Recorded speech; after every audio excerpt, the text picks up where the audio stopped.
So the Killing Floor 2 October update launches today on PC and PS4 and will become an Xbox One next week. Now, along with all the new content in the Halloween update, Tripwire has also made some changes to the game.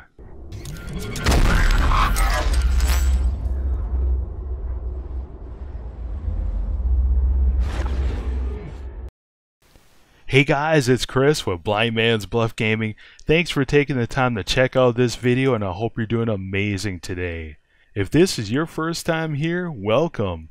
If you're looking to stay up to date on the latest Killing Floor 2 news, make sure you hit that subscribe button so you don't miss anything. Now to start with, guys, I'm just going to give a rundown of all the new content in this update. To start with, we have a new map called Nightmare, which is a holdout style map, basically like Descent, where you go from one level to another level and each one's different.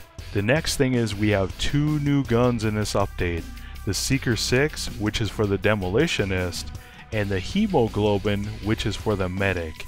Next, Tripwire has added new Zeds in survival mode. The first one is the Quarter Pounder. Now this guy can show up on any wave, probably not a wave 1, but he's in any wave. The second thing is they've added a new boss who's been on PC for a while now called King Flesh Pound, so he's going to be in the boss rotation. Next, Tripwire has also added a new system into Killing Floor 2 called the Dosh Vault. Now with the Dosh Vault, you can earn a new currency called Vault Dosh by completing weekly and daily challenges. Again, something new they've added. Actually, there's 3 daily challenges each day. Now you can choose to spend your Vault Dosh, or you can just watch it grow like Scrooge McDuck. Now just like the summer sideshow, the Killing Floor 2 Halloween event is going to have Halloween tickets and items for a limited time that you can collect. In addition, there's new cosmetics in this update, including the Commando Chicken, which is actually a bundle you can buy, and there's new emotes you can get. Along with this, they've improved inventory filtering and added a new text reply. Let's start with the Zeds. The first thing is with the Crawler. Now the Crawlers will now evade the M28 grenade launcher, or try to. With Sirens on normal difficulty, their damage has been reduced 55%, and in solo play, their damage has been reduced 40%.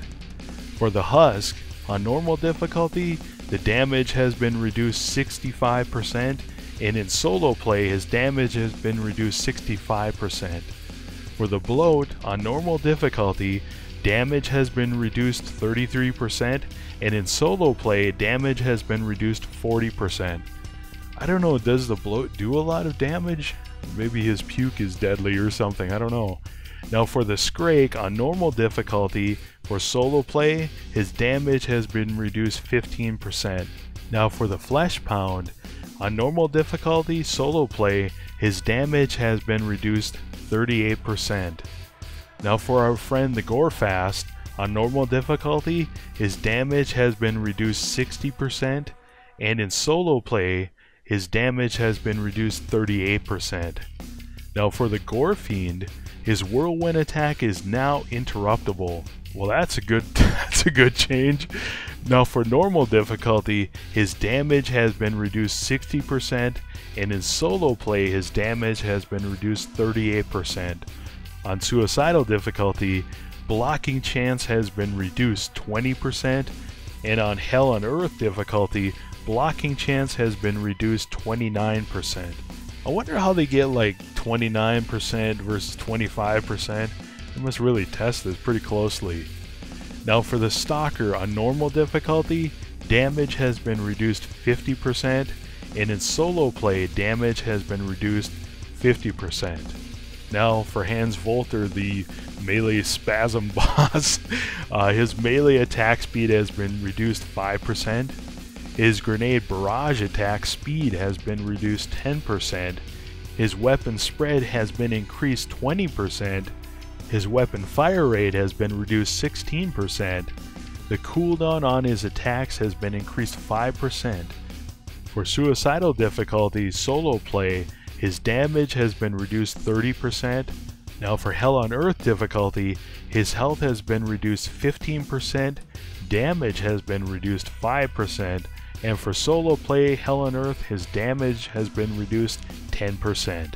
Now along with this, Tripwire has made some spawning changes to Killing Floor 2 in the October update.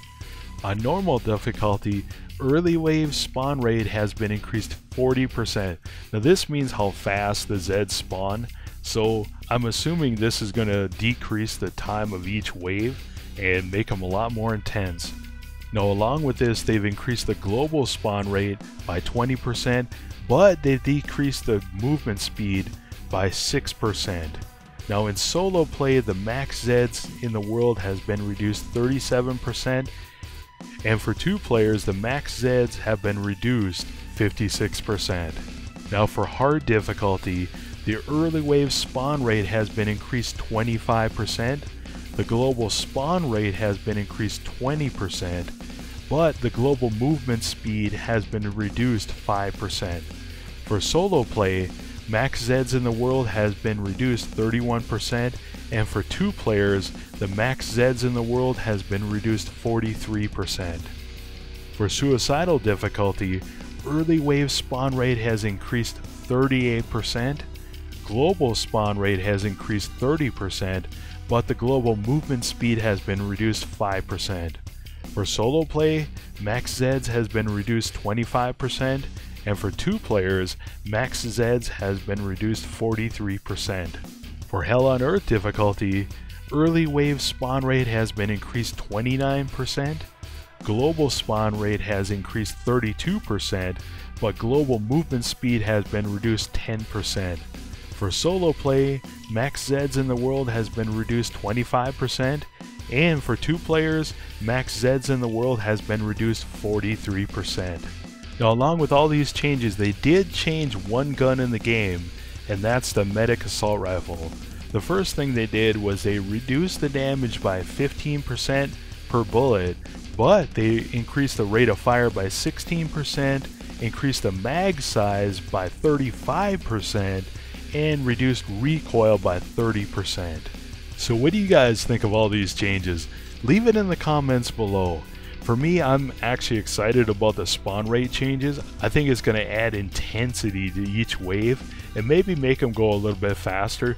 Though to be honest, I've never really felt like this game was slow in the first place, right? I'm also really excited to get in there and take on King Flesh Pound, to encounter the quarter pounders in the waves and stuff. I think it'll be really cool. I'm super excited to try out the Hemoglobin and the Seeker 6, and the Descent is actually one of my favorite maps in this game, so I'm really excited to try out the Nightmare level, and from the screenshots it looks like it's completely bananas. I think Tripwire, man, they got a lot of talented people working for them, and I'm really excited to keep playing this game. If you are looking to stay up to date on the latest Killing Floor 2 news, make sure you hit that subscribe button. Until next time guys, this is Chris. Have an awesome one.